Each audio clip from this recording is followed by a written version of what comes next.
ọzọ dị ka ibia wee bụrụ dododo na ndị bayo ndị bayo enweke na ene nekata video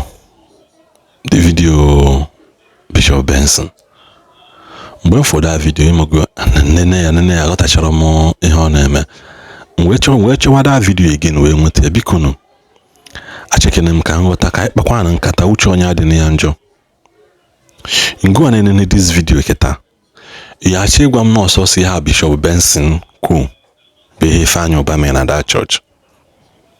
We are not saying a Catholic church should not, you know, you in your own consciousness, in your own conscience as mother. Because can na in a church, that is the only thing Ifeanyi Ubah in that church.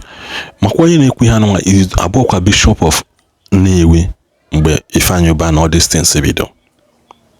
Makwa is not Bishop of Newe. So whatever he is saying is what in the modern akoko gwalia. And they pay attention. This bishop and we're going to problem with Ifeanyi Ubah to put Newe. That is what I found out in this scenario. We're going to problem with Ifeanyi Ubah politically to put Newe. So him now saying all this thing now. If not the mind of the people is against this bishop, then the video towards the end of it. If when the mother bido go raise your voice, bido tamuwe to the extent that the man knows the bishop because people are angry. But the truth remains that the heart of the people knows where it belongs until the bishop does the right thing. All this okwu anụnwa requested in apata, and the bishop does not master no right but in my own opinion he does not stand any right equal such thing in such gathering. Omaloko si kwuo ya n'enu pulpit, he should go back to that pulpit to kwugasi ihe okwu. All this running from pillar to post and on an okwu si na ọ bụrụ na ndị mmadụ ajụrụ ya n'oyi ekwu onye jụrụ gị. It happened mgbe kwesịrị ikwu okwu kwubi ya kịta, and in the process of ikwu ya you are putting more salt to the wound. So because no cool and then this better version of this video then actually and came from when the mother rise against the bishop and they started murmuring yatago go the one Ifeanyi Chukwu na James ebe ko nọ bịa nọ nso.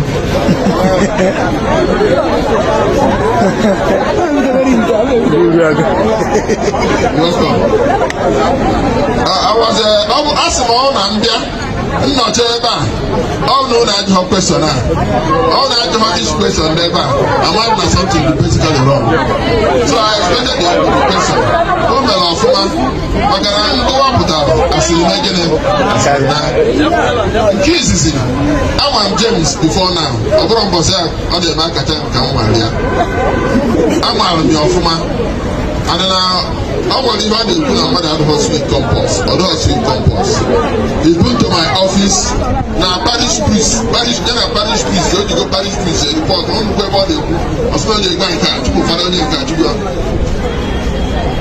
unu mara onwe unu because ọ na mụnwa that is the basic question m ga-ajụ. M na-asị onye bịara ịmụrụ maka Ifeanyi Ubah ọ sekretary Ifeanyi Ubah ka ọ bụ ọ nwunye Ifeanyi Ubah ka ọ bụ ọ dọkpara Ifeanyi Ubah ka ọ bụ what kedu ife ọ bụ. I got personal question anya ife isi mma ajụ.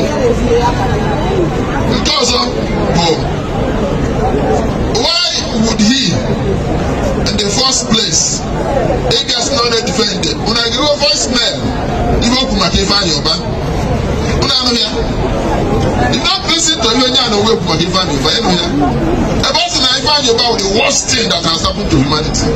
If I don't eji ya nwa ndị ji elu emere se ndị ọha na-akwa so ofu onye a na-edefend Ifeanyi Ubah na-ekwu ihe ndị a niile voicemail onye a ga-eya ihe ga-eji ede etu a ya have met his family members agago disown onye before the public onye afụ the video ị na-ekwu na onye aṅụrụma na ọ na-esi Igbo ndị na-ego adịghọ na mma unu a na-achụkwo James Okoye nwaanyị one ka ọ nụgoro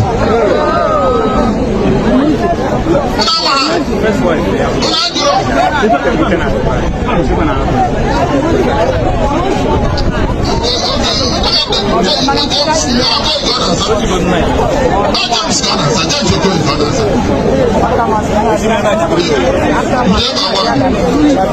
so na ọ nwere ike ya agbakọta na mmadụ ife James chọrọ bụ na-ekwu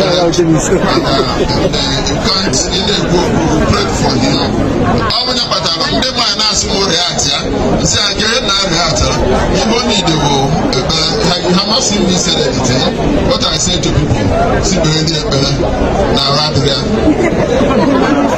and ọ bụrụ na a ga na-agba ndị Knights of St. John ọ bụrụ na good question na abụ m chaplain ndị Knights of St. Mulumba before ndị St. Mulumba ewe ego ha ga-ewe gị na nwunye gị mana ndị St. John's nwere ike bịa wee so nwoke wee so nwaanyị so ọ bụrụ na a na-ewe di na nwunye mgbe James chọrọ ịbịa ha aka ajụ ahịa mgbede eredashi ha aka ajụ ekere nwunye ya kpọta nwunye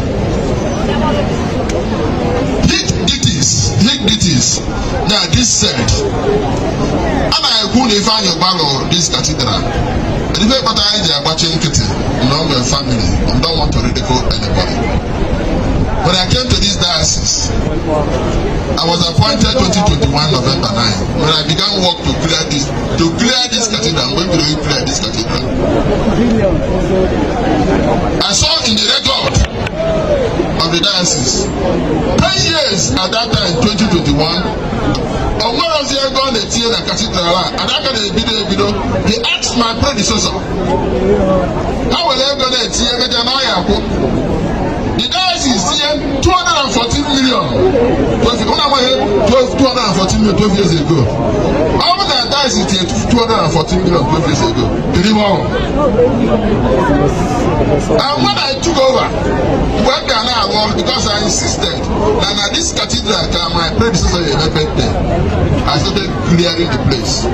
Father Pascal, Father Pascal in Kenya. Yeah, Father Pascal was working at the site. However, our Father knew we go. He's a priest, parish priest and priest. He took the diocese 1.4 million. If you see we find you back in Ibeba. 1.4 million. Every time I look billboard, they make campaign. Those billboards don't have. Where they have an Ibeba? Where don't you find an Ibeba cathedral? Now about billboard. Nobody maybe we had to hire a crane 700,000 for monitor. Even if we go there, it took us before the concert every day in a stadium for the radio station. Father spearheaded it. The amount over line. But because the church had a quote. Since I came here, we look at it about 2021. If I bet in for one time. Before Melon, when they put us here by now, the security board driver there, and I put here by there's a picture. What's your number? Sutan in the idea, I roll over Sutan and there's a picture. Don't snap picture, say it. Don't make your post to it. I'm fine with me. I don't go there. So when people make claims, unfounded claims, you don't forget, only on a neighborhood diocese, don't forget by the time I took over, this church was not roofed completely. I was the one. I was asking for the crane, how you do a million years after. And I asked Ifeanyi Ubah, I said, now, I say, make care from Obodoyo. I called my friend, engineer John Arachi, manager of company. I said, what draw the height of this cathedral? And I measured it, I said to him, 4 days after, I see from that part, do not tell him more. Until the one, because I call for the happen for them, as long as Lagos can, and I now this game, I had to go see around them. To the mass, I had to call him. He came here later, Mama, I said, no, you need better one. 0.7 minutes. I bought I called another Imam. So when the man go from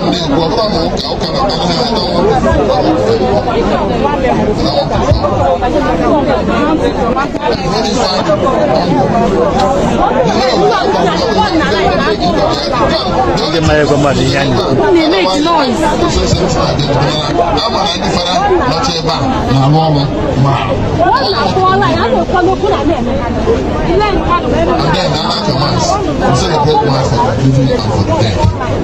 Of course, also one day, or people go to the cathedral. And don't forget, there was a cathedral. And many people contributed.